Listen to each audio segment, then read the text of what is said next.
My name is Andrew Neighbors, and I am the coordinator for administrative services, and I work in our facility services department here at Clovis Unified School District. And in that role, I get to work on enrollment projections, looking at staffing, the needs for future facilities, and kind of looking at what our district's going to be 10 years out. We're a growing district, a lot of new houses and activity taking place. And so it's kind of an interesting thing that maybe some people don't think really takes place in a district, or that there's somebody that's really sitting there and their job is to say, okay, look at all these houses being built and all this activity happening. Do we have the right schools? And with that comes the fun process of boundary changes as we open new schools or add new areas to our district. And so I get to take place in that. And with that, there's just a lot of other analytical type fun things that I get to do that make the job unique and exciting. There's always seems to be a special project that people say, I think Andrew might be able to help with that, and Andrew might know how to get us an answer with some of that data. And so without a doubt, if it's not every day, then at least once a week there's some unique challenge that's coming by my desk that I get to work on, and I really enjoy that part of the job, and solving problems for people, administrators, teachers, anyone around the district, that at the end of the day it's helping do what's best for students and making everyone successful and have a positive work environment. I didn't think I was going to be in education for more than 5 years. I was kind of graduated high school, was still with the robotics team, started working with our technology team as an intern here in the district, and then became a full-time network analyst with the district for a few years, and then transitioned over to the facilities department. And I remember telling some friends when I first started working for the district, like, I don't think this is really my career, like what I want to do. I'm a technology person at heart. I want to go work in the Bay Area for some big tech company. I want to go make and develop the next big app and thing, and live out on the beach somewhere and I don't know, have fun. And so then here I am, over 10 years later, working for the district, and I couldn't imagine not being here, seeing the impact that I've been able to make, either indirectly with my daytime role and job here at the district office, or being able to leave work and go work with the students over at Buchanan and the robotics team. And so I think it is really unique and different to kind of see and look back and reflect how my kind of vision of what my life looked like, because I would never picture me doing this, and I wouldn't have it any other way. I really love Clovis Unified, the people I get to serve, and the people I get to work with, and it's just awesome. My name is Bernadette Sanchez. I'm a school social worker at Kings Canyon Unified School District.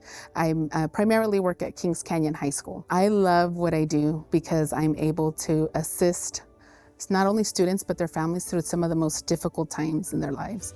And to have the privilege for them to trust me with the most difficult situations that they're going through is amazing. And to be able to walk with them in their journey and to get them to a place where they're at least recovered or healed is amazing. And I think just being able to save lives and helping for a student to trust me, to have the ability to come up to me and say, Miss Sanchez, I'm not feeling 100%. This is what's going on, and I'm at a point in my life where I don't think I'm gonna be alive anymore. For them to trust me with that is amazing. And to know that, to have the honor to speak to them and be able to save their life is just amazing. And I couldn't ask for anything better, because that's what my job is, to save lives and to help these families get to a better point. Being a role model for young Latina girls, I think is huge. So I run the Chinatli program here at my school site at Kings Canyon High School, and being able to start those groups and connections with young girls to know that they have worth, and to build a sense of like, you do have a future. It's not just being in a relationship. It's more than that, educating yourself, moving forward, but still being able to know that you could love yourself. The self-worth self-worth of them and loving themselves for who they are is key. And knowing that I could be that mentor for them as they're going along. You know, I had a student that just recently graduated last year from this school who still comes back and sees me. And I try to mentor even after high school because we want them to be successful even after high school. And so if I could play some significant role even after high school and I have the ability to do so, I'm going to do that for them. But I've partnered with Marjorie Mason Center as well. That's one of my bigger impacts that I've made around the district to kind of teach about, it's called the No More program, and just bringing that into our campuses to educate teens about healthy dating, what an abusive relationship looks like, and being able to have healthy relationships as they move along in life. So I think the legacy overall over my career span, and I hope that one day, you know, once I retire, just knowing that I've made an impact in alternative education.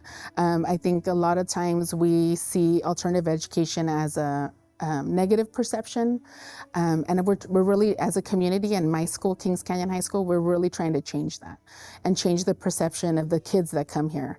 So just knowing that they could come to school and feel connected with their teachers and staff and feel supported here, and that the students that come here have successful careers in the future, just like any other student at any other site.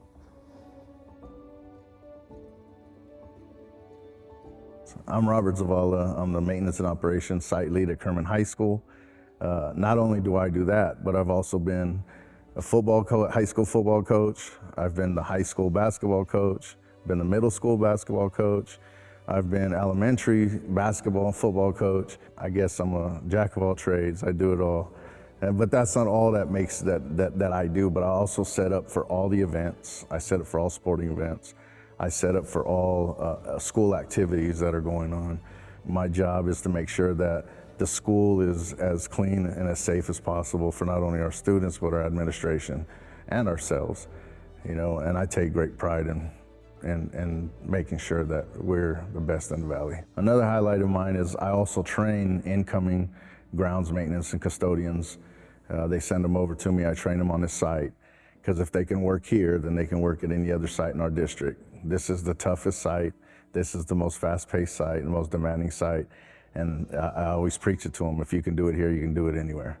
What people call above and beyond to me is not above and beyond. It's what we all should be doing, right? If someone comes to me, like I'll have a teacher whose class is about to start and they're worried because something is not set up or something just went out on their computer, the panel or something of some sorts, you know, they will call me and I'm like their last lifeline, right?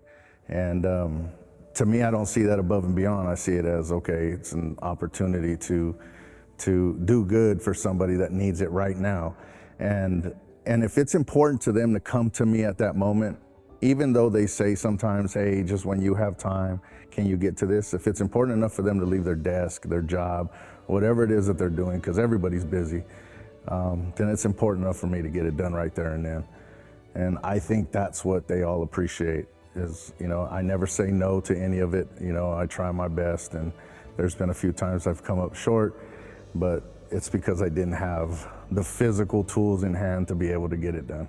Well, growing up, the example was set by our parents. You know, our parents were tough parents, and they made sure that our work ethic and who we were, our character, was up to their standards, which is by far greater than any standards anyone else can put on us. You know, and the motivating factor for me to do what I do today is to honor my parents and make sure that I continue to be the person that they sent out into this world. You know, and I love, like I said, working with the people that I work with. I go above and beyond for anybody and everybody because I think average is expected. The minimum is expected, you know, and I'm not average.